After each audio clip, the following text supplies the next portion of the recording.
Lately, Realme has been on a roll.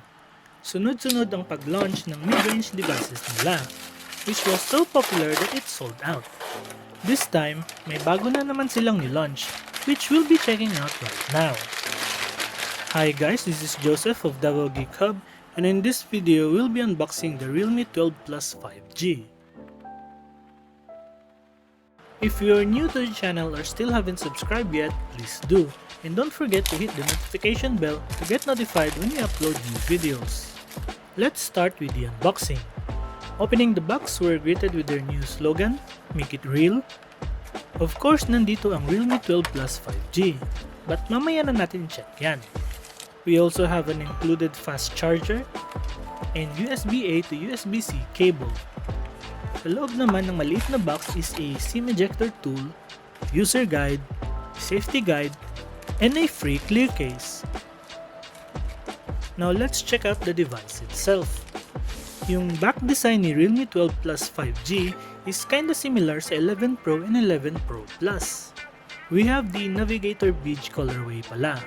Premium vegan leather yung likod niya, similar to the previous Realme 11 Pro models, which feels really good to the touch. Accentuated din siya ng gold here at the center, which makes it a bit too flashy for my taste. But I don't mind it though kasi medyo classy din siya. It has the same vibes as a luxury watch. Yung sides naman niya is very flat, similar to iPhone devices. It's gold-plated, which complements the beige back very well. For buttons and ports naman, we have the power and volume buttons sa right side. And there is actually nothing on the left. Sa taas naman, we have the recording mic, audio jack, and I'm not really sure what's this in the middle. Speaker perhaps? Finally, at the bottom, we have the main speaker, USB-C port, and SIM tray. Now you might notice that the power button doesn't double as the fingerprint scanner. Nandito siya sa screen as an in-display optical fingerprint sensor.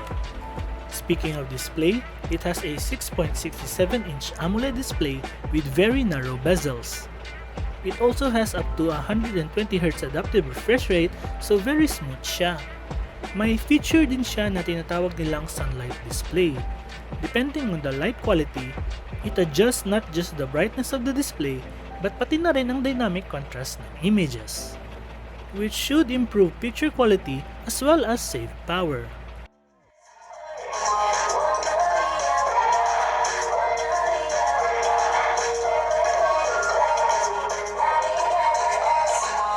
We'll have to test it further on our in-depth review though.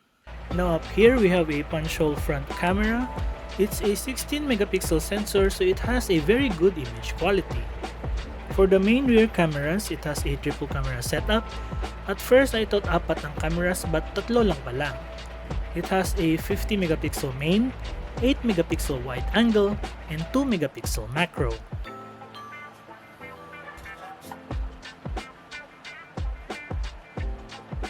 Kaya din niya mag-zoom up to 20 times. Now I won't dive deep into its cameras right now, I'll do that instead on my in-depth review. For now, here are some initial sample shots.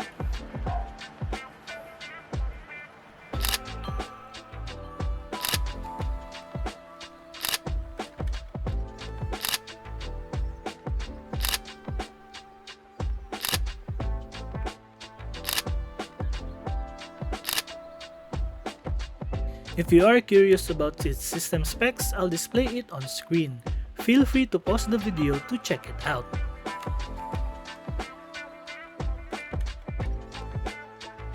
The Realme 12 Plus 5G is now available in the Philippines.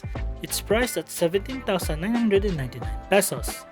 It will also come in a Shopee exclusive 12GB RAM variant, which will have a price tag of 19,999 pesos. And that's it for my unboxing and first impressions of the Realme 12 Plus 5G. In-depth written review will be published over at DavaoGeekHub.com. Link will be on the description box below when it's up. If you have found this video helpful, do give it a thumbs up and don't forget to subscribe. This has been Joseph. Thank you for watching and have a nice day.